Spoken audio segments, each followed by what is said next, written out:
Hi, I'm Biren Ghose, Country Head of Technicolour, involved in animation, visual effects, and computer games. What are the three big challenges that India's media and entertainment industry faces today? The challenge in our business is always about people.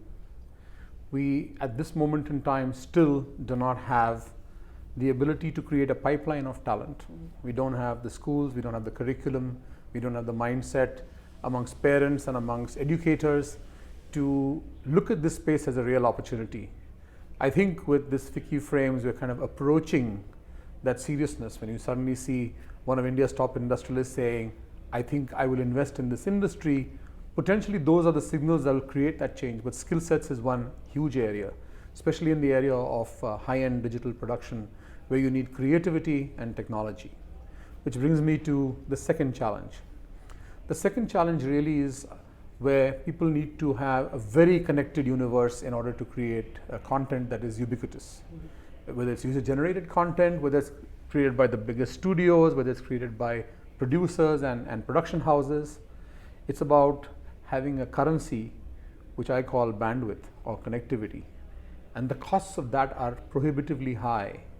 In relation to the cost of living in the country, they're more expensive than in most parts of the world. So if something can happen by which bandwidth is given to people in the same way that today they have mobile wallets and they have ways to utilize it, it will transform this industry not just locally but globally. And the final element I think that's really important is for us to have, if you like, the strategic framework for the ecosystem to develop at the same time. What are the things that need to change? The top 2 or 3 things that need to change? I'll put the third most important one because people normally start with that, and that is government intervention.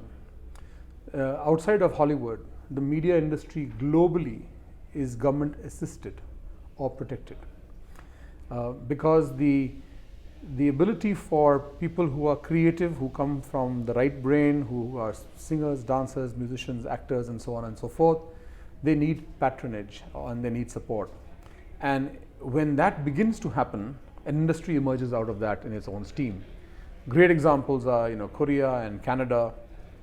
And as we speak this moment in time, there's this whole burgeoning China industry, which we're talking about on the Rising East panel.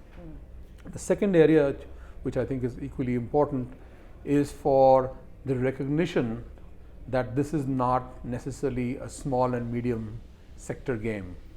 And you're only beginning to see some big money coming into it at this moment in time.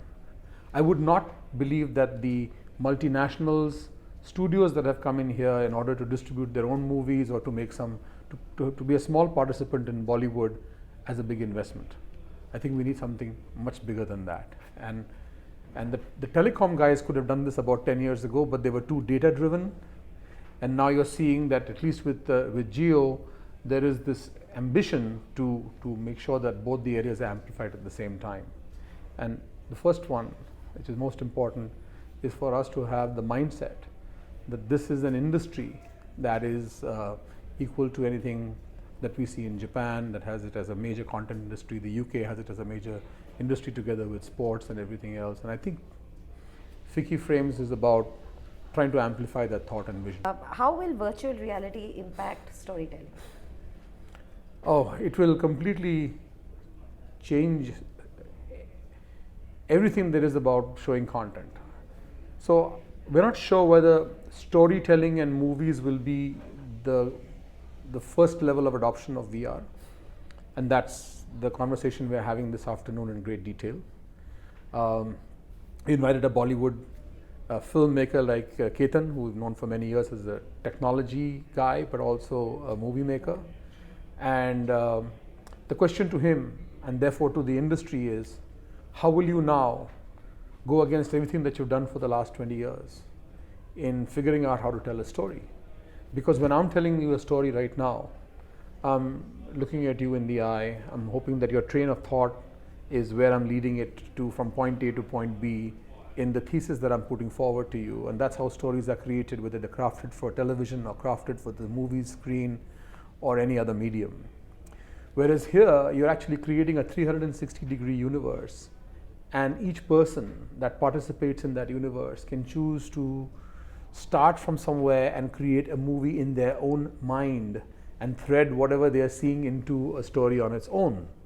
So the landscape in which this will happen is quite different. Where is the core of that story is difficult to tell. Will it be directed by the fact that you've created a game-like environment? Maybe, maybe not. Finally, what are the 2 things that you're hoping to take away from Ficci Frames this year? I come to Ficci Frames, I've been to every single Ficci Frame, one of Ficci Frames. The main reason one comes is the industry is very dynamic and very changeable. So 100 people that I knew before now have new cards.